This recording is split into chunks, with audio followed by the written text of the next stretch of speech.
Hey everyone, it's Emily. Welcome back to my channel.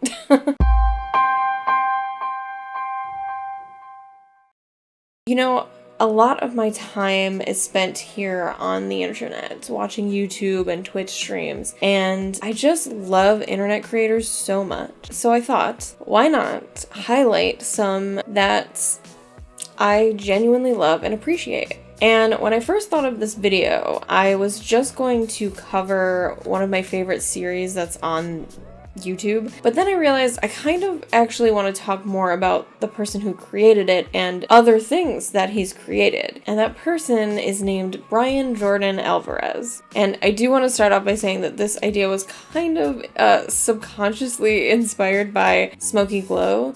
And I didn't even realize that there was such a similarity until my friend pointed out, like, asking me if it was inspired by her evolution of videos that she's been doing. And I was like, oh, I'm not original at all. But you should go subscribe to her because she's absolutely amazing. And she does these, like, really deep dives going over the evolution of, like, certain YouTubers or brands, and it's just very interesting. She is amazing at what she does, so love her. Brian Jordan Alvarez has many talents. More recently, he has been in the reboot of Will and Grace as Jack's husband, Stefan, if you've watched that. And he has a plethora of IMDb credits, which is amazing. But today I really want to talk about the stuff that he creates for the internet to consume. So originally I came across his work via a Tumblr post that I went back and found and now has over 500,000 notes on it, but the video attached to it no longer plays for some reason. The post said, "Tell me why this budgetless gay YouTube series made for fun by a group of friends has the best editing and writing of anything I've watched in a year." And that's so accurate. Like, it's so accurate. But the scene in question of the character Freckle, played by Jason Green, went viral and a meme was born. They say, "Can we sit on the bed?" And I say, "Sure, but these are expensive Japanese linen." And they say, "But they're not even soft." And I say, sometimes things that are expensive are worse. Brian wrote, directed, produced, and edited and starred in this series, The Gay and Wondrous Life of Caleb Gallo. Like I said, many talents. And it's honestly one of the most fun series to watch, and I rewatch it all the time. But it's by far not the only thing that Brian has created, so I do want to just go through a history of his content on the internet. If you scroll back to the first videos on his YouTube channel around the late 2000s, early 2010s, he started out with a few short films, and then he posted a video of him doing characters and impressions. Okay. And we got tickets the other day to the Laugh Factory, okay, and we would go over to that place, and man, that young guy, Dane Cook, oh. He's very good at creating characters and portraying them. And over the years, he's had a few recurring characters on his channel, like Emil. I work at the Montessori school, okay? I am the vice principal. A lot of people are saying to me, "Emil, how is it that you is going to get to be a 29-year-old guy? You're going to be the vice principal at the Montessori school." Yeah, I said to them, you know, as a hard worker and a persistent. How was your trip? Well, you know, it was a great summer because I finally went to a school where I got rid of my Colombian accent. Yeah, no, I can tell it's better English for sure. Karen is at a point now where I talk to people and they say to me, "Hey, are you just a regular guy?" or something like that. I say, "Yes, I'm a regular guy." They say, "Because you sound like a guy from Columbus, Ohio," or something. I say to them, "No, you are wrong. I am from Colombia, South America." Mm-hmm. And Carolyn. Hi, I'm Carolyn, and I'm 30. I'm not 56, and I haven't had any work done.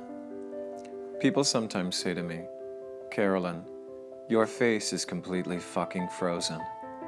I say, how can my face be frozen if I haven't had a stitch of goddamned work done? My neighbors even said I have a somewhat done look.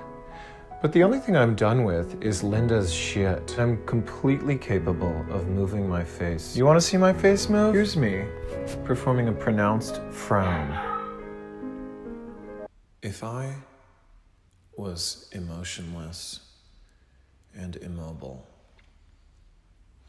how could I possibly be weeping right now? He's also amazing at mimicking accents and voices, which we will get into a little bit later at the end. But he then, around 2015, started to post a bunch of short form comedy videos. That is a term that you will hear too many times from me today.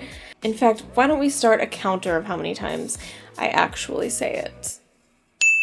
These videos were basically taking relatable scenarios and then either kind of exaggerating them or making them absolutely ridiculous. Now, I don't want to sit here and play all of his videos for you because I actually want you to watch them on his channel, but one of my favorites is one where he and his friend Stephanie Koenig, I think that's how you say her name.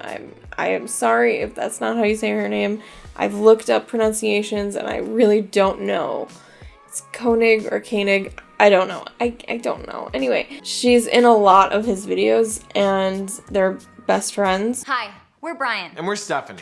In this video, they're acting like they're trying to make plans with each other. Just watch it. What about, you know what, this time next month, I really free up. You know what, the next 6 months is really, really tough for me, but I think like next year, I'm gonna be so free that I can totally hang out. Next year, about this time next year, I think I'm getting another job. You know what'd be fun is I know that when I'm like 40 or probably even 48, my kids are gonna be going like to college, so I'll be alone in the house a lot. If you wanted to, I feel like that. Sounds good. The only thing is I think around like 40, 48, I might be getting a divorce or like going through something traumatic. So I don't want to I want to block out that time for like me to spiral just a little bit. And then one of his most popular ones is a video titled "What Actually Happens When Gay Guys See Other Gay Guys and Straight People Aren't Around."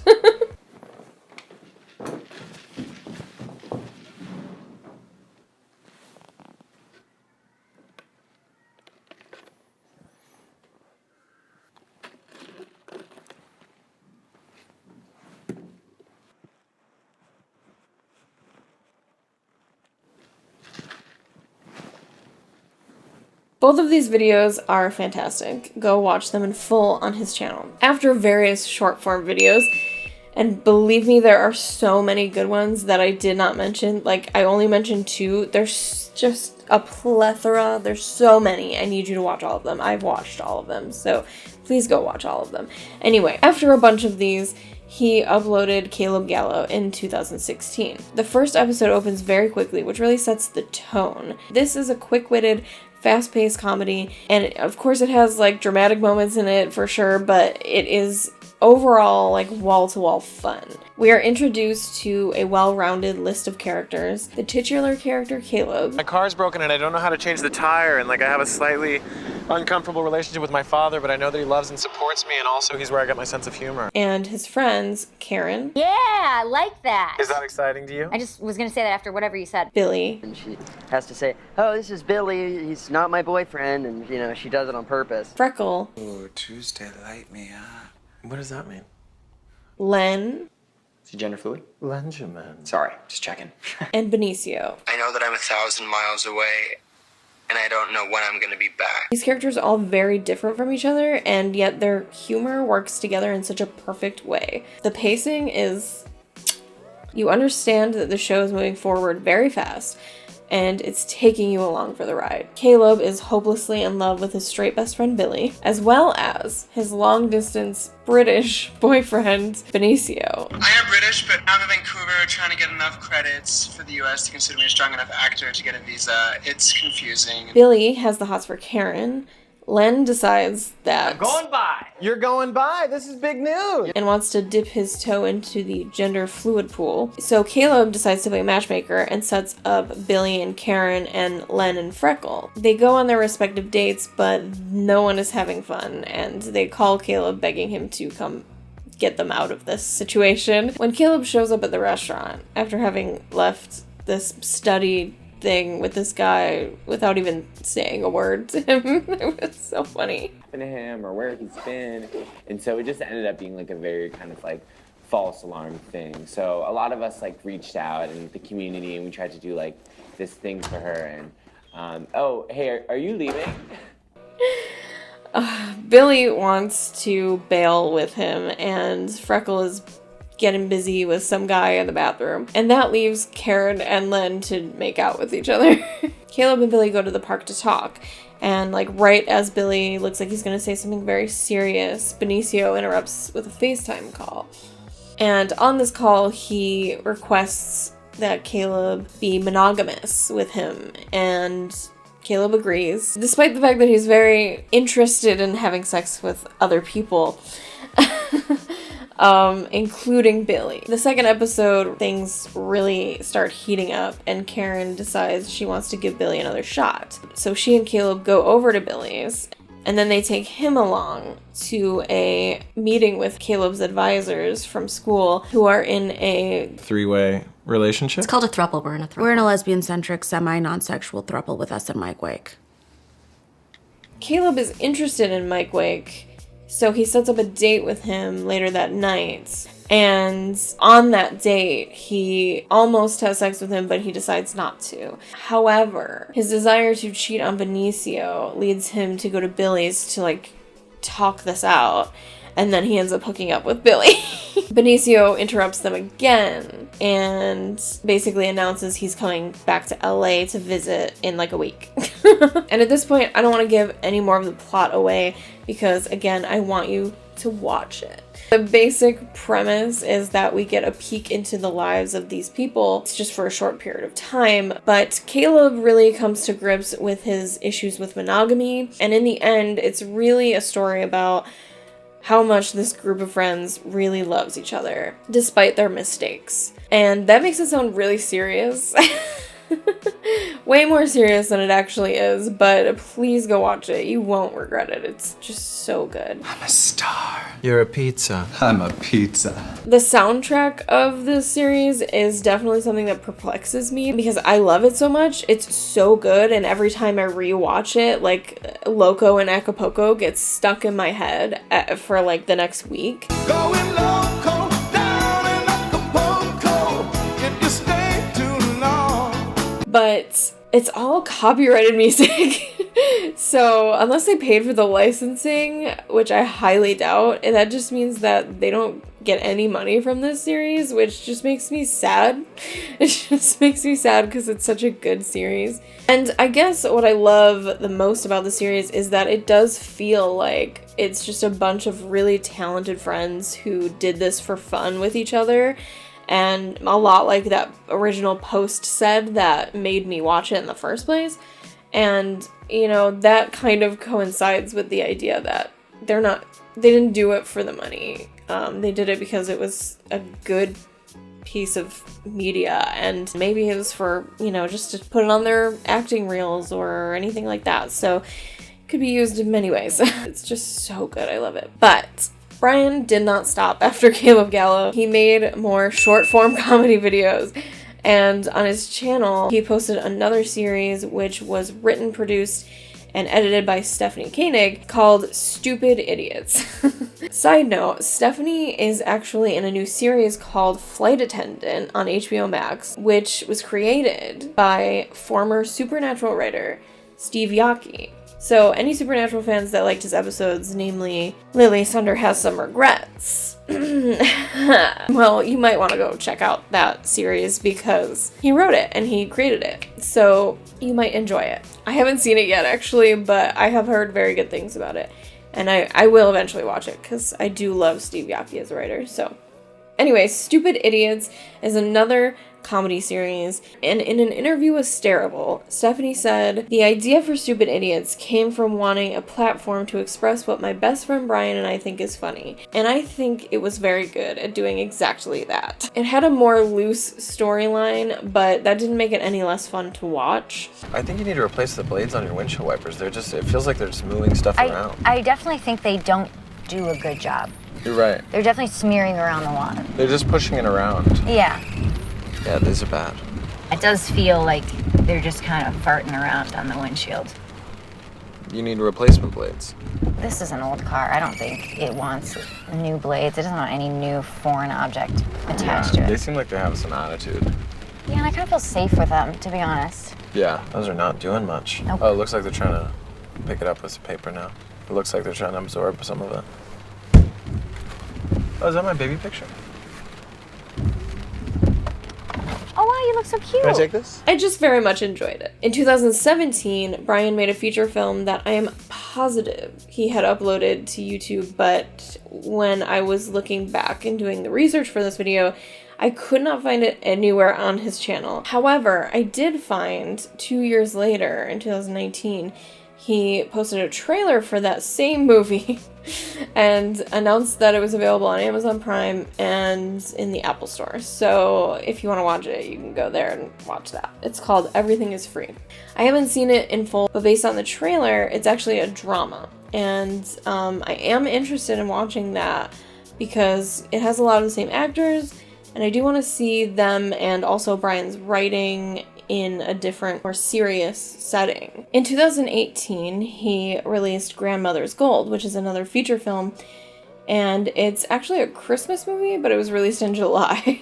I just recently watched it, like, within the last 24 hours, and it was very funny, as usual. It's Brian and Stephanie playing fraternal twins whose parents are controlling and they don't want to go visit them for Christmas. In this universe, the internet has been eradicated for the past 3 years, and because of that, the economy is now crashing. But only they know about that, and they set out on a mission to go find their grandmother's gold, which they hope will have some value in this new economy that is to come. It sounds strange, and it is strange, but it's very funny.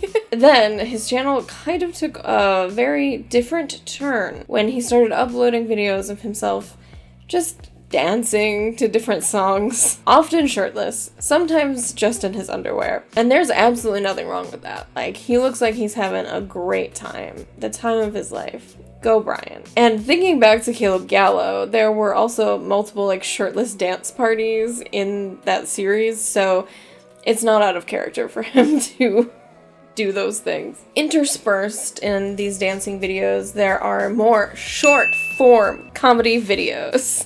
And there's a video of him doing a stand-up set. And then, still in 2018, there's another movie called Web Series The Movie. And let me tell you that as a former film student, this moment gave me flashbacks to a very tumultuous time in my life. And, it wasn't technically about film students, but it was very reminiscent of that amateur filmmaker scene. It's a mockumentary about the making of a web series, and it's just so funny, but it's also very mentally scarring if you've been in similar situations. He had an attitude problem. He's gonna have to work it out because that's one of the most talented actors I've seen in Hollywood. And I have been around a lot. Then, in 2019, he uploaded a video called Divorce. And when I first saw it on Twitter, which I think is where he originally posted it, and I think that this is when he started like cross-posting from Twitter to YouTube and TikTok and like those three and Instagram as well. When I first saw it, it was just so funny to me. And I mean, it's still hilarious to me. I just loved it so much. Hey, what's going on? Nothing. You just came in the door? Yeah, why? What's going on? Something you be concerned about? No, I guess not. I'm having this problem though. Okay, tell me what is the problem? I've been dating this girl about 6 months. She doesn't want to kiss me. So then, break up with her, dude. It's not that complicated. Actually, it is. Because we are married. You're telling me that is your wife right now, brother? I'm not your brother. And yes, that is my wife. Okay, then there's only one solution. And what is that? Divorce. It was such a ridiculous like narrative that he did almost 40 videos of this like story. One of the most interesting part, I'll tell you, is that she dyed her hair. You telling me Mephilia is not a natural redhead? Her name is Monophilia. And yes, I'm telling you, naturally speaking, she had brown hair. Okay, we beating around the point. You guys gonna get the divorce or what? We is unable to get the divorce because her father is paying for the rent in our apartment. And I loved every second of it. Around this time, he also started doing these old style YouTube videos where he would just talk to the camera about his life. And he's been doing those every once in a while since then. And it was funny, is like the first time he did it, I was like, is this a bit, or is he like actually like legit talking to us about his life? Like, I don't know. Either way, it's interesting. And since then, he has done, you guessed it, more short form comedy videos. There's been this growing trend of people posting like videos satirizing certain types of people or situations, especially since the pandemic started, because you only have yourself. Very Vine-esque humor, but longer than 6 seconds. And it works very well for Twitter and TikTok. So that's kind of what Brian's been doing a lot of lately. One of his most popular characters that he created is Marnie T. Your source energy, baby! Live it and love it. Love you guys. Who is this new age spiritual healing instructor who is just constantly trying to get you to sign up for this class. Joy is everywhere! It's part of you. It is you. You're the most beautiful person I've ever seen. I love you, and I'm proud of you. And I'm proud of the work that we're doing for the universe. If you haven't signed up for my masterclass this week, there's still time. Not a lot of slots left, but some.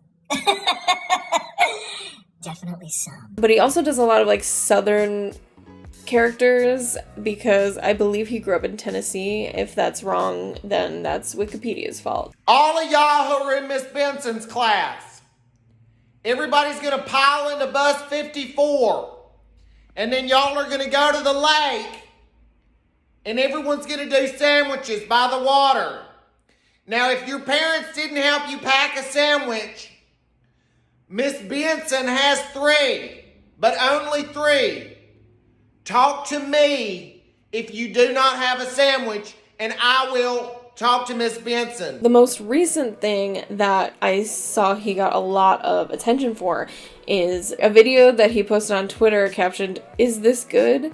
Hey guys, just wanted to reach out to America and say we're so proud of you that you got rid of your stupid fucking dictator, and that you guys are gonna have like a regular president again. It doesn't have to be perfect, but it's so much better than the shit you've put the whole world through for the last 4 years. So I just want to say congratulations, and you're not as stupid as we thought, and we love you now. And apparently it was good, because he was actually like interviewed by an Australian news channel about how perfect his Australian accent was. And I just, I love that for him. And he continues to make short form comedy videos on his TikTok and YouTube and Twitter and Instagram. So now you hopefully have a bunch of content that you're going to go watch. Go watch it. I wanted to talk about Brian because I think he's insanely talented. And while he obviously has more of an audience than I do, I still think it's possible that there are people who don't know about these videos and his channel and that series that I love so much. And I just wanted to share something that I really enjoy. So go subscribe to Brian Jordan Alvarez. Follow him on Twitter, TikTok, Instagram, all those places. He deserves all the attention and appreciation. All of his links will be in the description down below, along with the links to specific videos that I showed and the article that I mentioned with Stephanie. I had a lot of fun making this video once I finally sat down to actually write it. So I'm probably going to make others like it, and I have a few people series things in mind. But if you have any online creators that you really enjoy and think that they should get more attention and appreciation, leave them in the comments below so that everyone else can go find more things to watch and support, because I love that shit. YouTube, just, I love it. Even Twitch streamers, like, I don't know, do whatever you want. Like, if you have a favorite person, favorite channel that you love watching. Put it in the comments below. I want to know all about these people, and I want everyone else that's reading the comments to know about them. Hopefully they're not terrible people. I'm not co-signing any of these people in the comments, by the way. Anyway, if you like this video, please give it a thumbs up and subscribe to my channel because I am determined to continue to upload. And that is a threat. Thanks for watching. Bye.